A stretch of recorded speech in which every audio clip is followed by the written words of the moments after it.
Good day, everyone. It's the Wandering Hermit back again. Just a quick video today, really, because yeah, kind of short on time anyway. So today I wanted to just go over like a couple of points, really. You could say tips for people who are either new to a spiritual path or have been on a spiritual path for a while but have kind of been drawn to a new drawn in a new direction. Now it's hard to talk about tips for people starting on on a new path without talking about the obstacles that you'd face. And in fact, a lot of the tips that I could offer are about dealing with these obstacles, because when I started out on my path originally, I faced lots of obstacles, and then with every single change of direction or change of focus that I've had on my path, I've come up against new obstacles. So a huge part of any spiritual path is learning how to traverse the landscape, overcome obstacles and face adversities, really. I think that's kind of the point of a spiritual path, really. The whole point of it is growth and evolution of the self. And to do that, we've got to face hardship, we've got to face adversity, and we have to overcome. So that's tip number one: be prepared for a struggle. As with anything of worth in life, a spiritual path it's difficult. It's not for the faint of heart. It's not for those who want an easy life. So yeah, be prepared to struggle in terms of learning.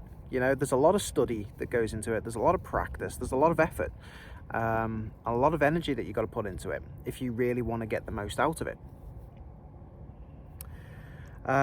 Second, don't try to please anybody. Now, some people say don't try to please everyone because you can't please everyone.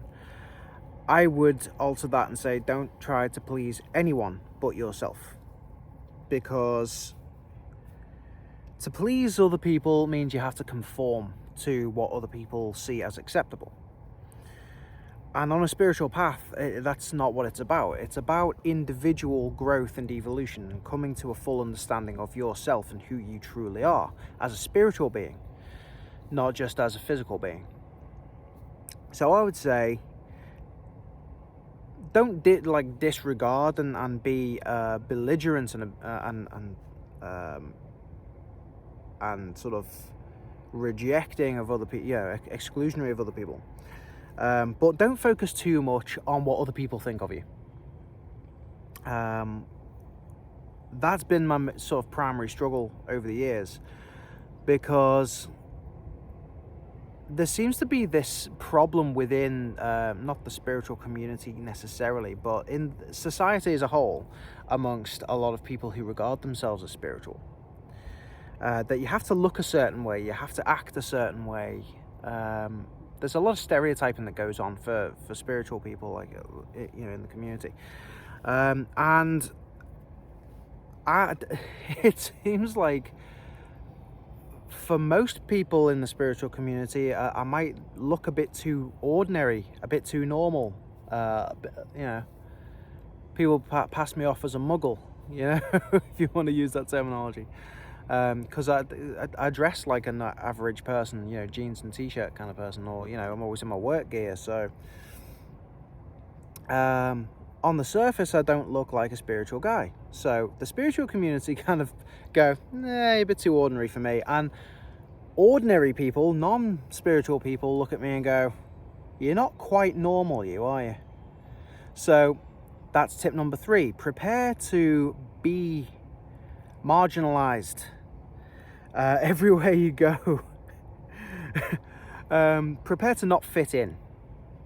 That kind of, you could say, is a byproduct of tip number 2. If you focus on yourself and you're not really aiming to conform or to please anybody, then odds are you're going to get sidelined by most people, because most people only want to be around those who reflect themselves. And when you engage on a spiritual path, that's not who you're going to be. That is, if you're, really getting into it and doing it for the right reasons, then yeah, you're not going to reflect anybody else really, because it's all about reflecting your true self.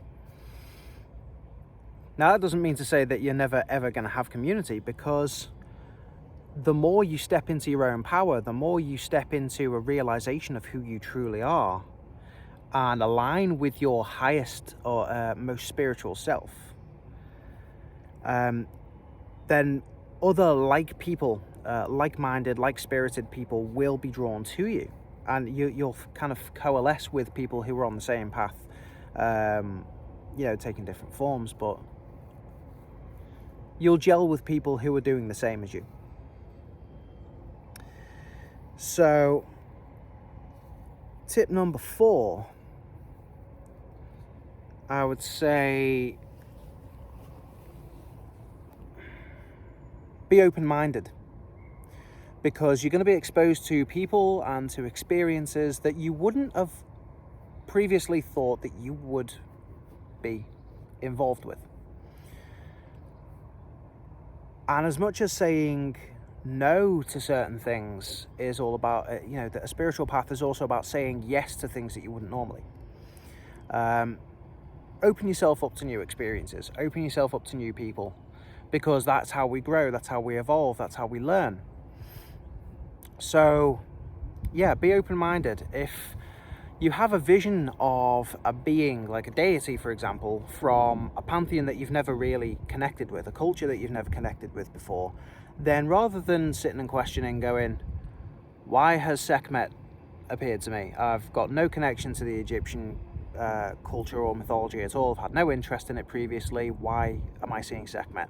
Instead of questioning that, instead go, okay, Sekhmet's appeared. Maybe I should look into Egyptian mythology, Egyptian culture, and see what I can learn from that.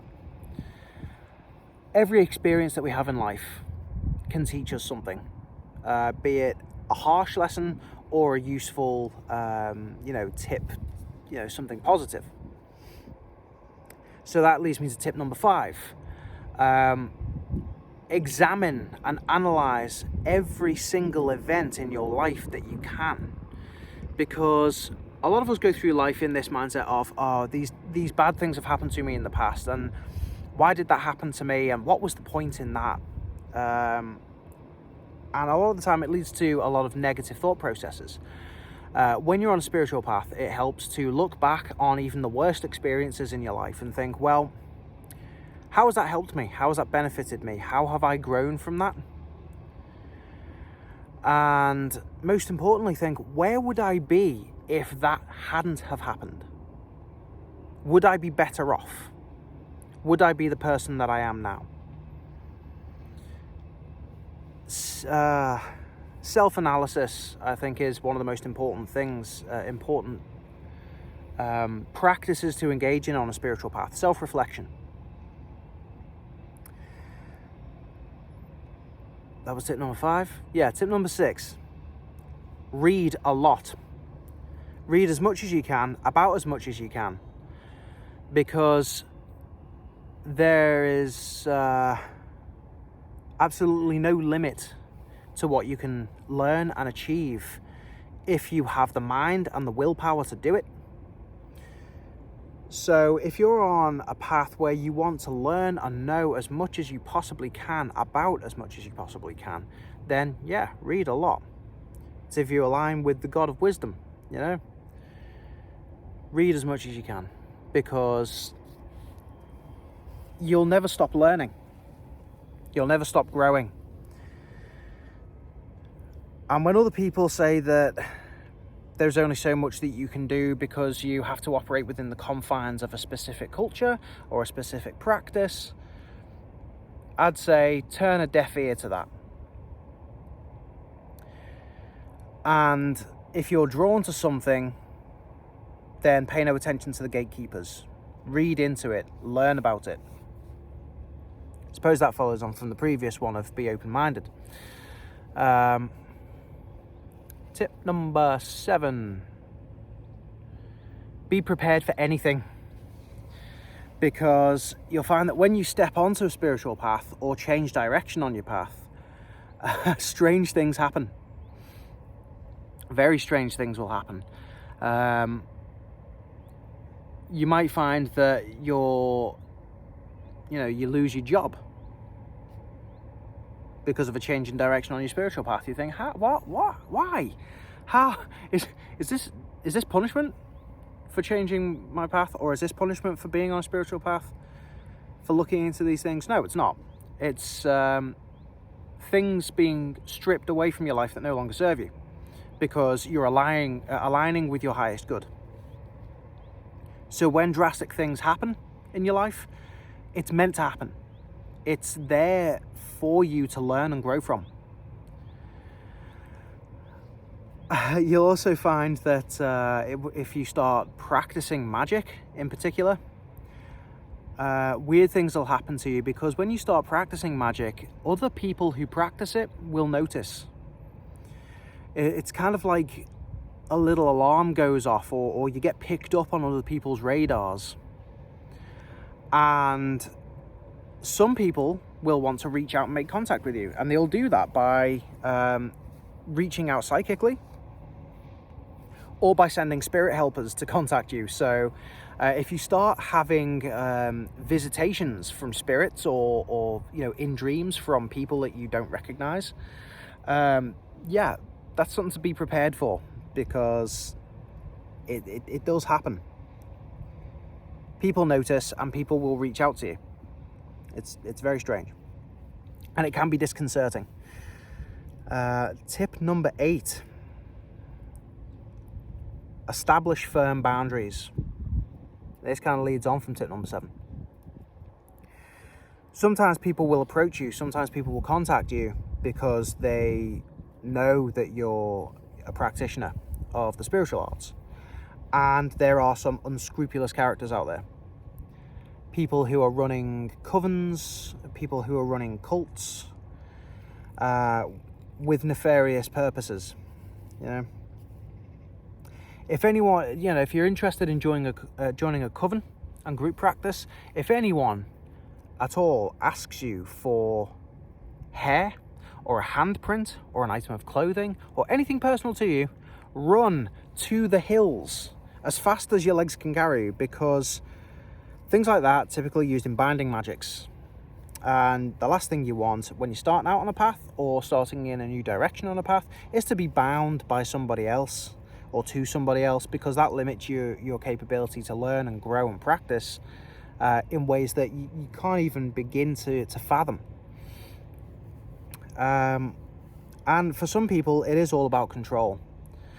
So it's about establishing firm boundaries within yourself, and being comfortable with saying no to people if you feel uncomfortable with a request, or feel uncomfortable about a particular person.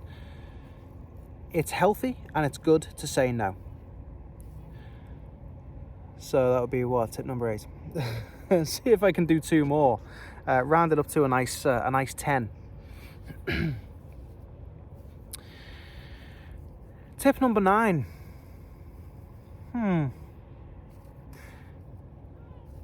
Get out in nature more, as much as you possibly can. Even if you live in a built-up urban area, find those little pockets of greenery.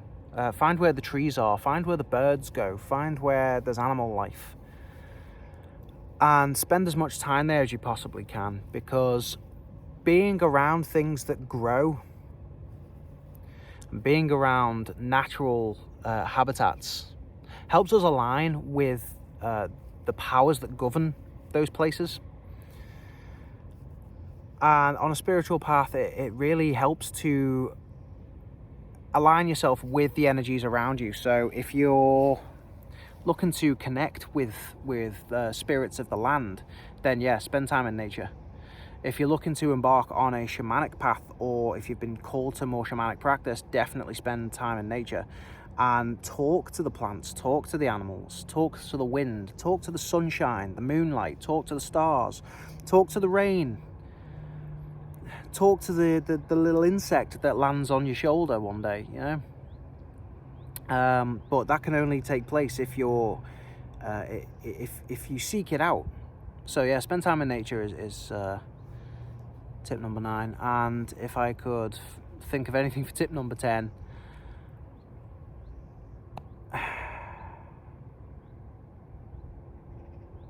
don't be put off by a Christian veneer.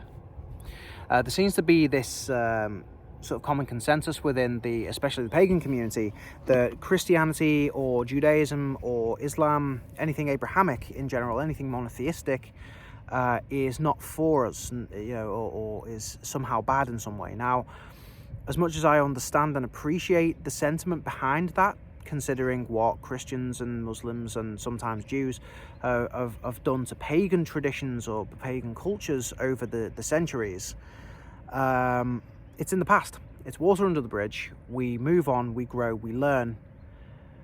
And because of, we shouldn't reject certain cultures and certain ideas because of things that have happened in the past.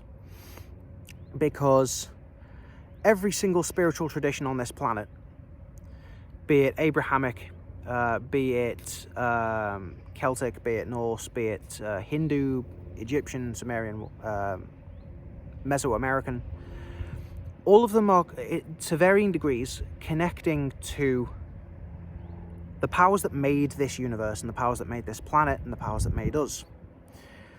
And every single one of those traditions will have fragments of a universal truth in there. Every single tradition has something that we can learn from and something to help us grow.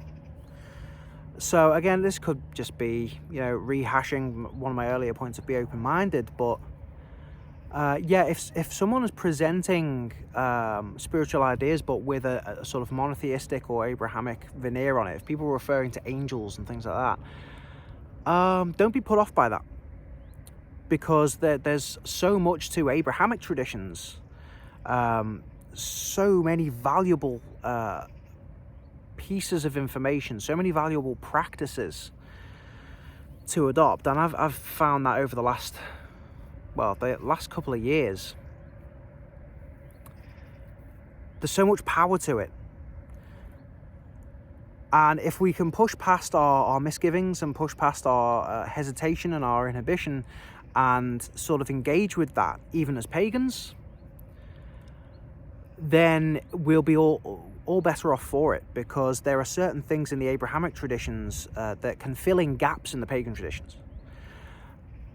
So I wouldn't say it's a really good tool, but it's a really good resource, you could say, to have Abrahamic traditions that are very much complete in the way they're constructed and things. So that would be tip number 10 for me. I hope this helps. There may be certain points of contention there, I don't know.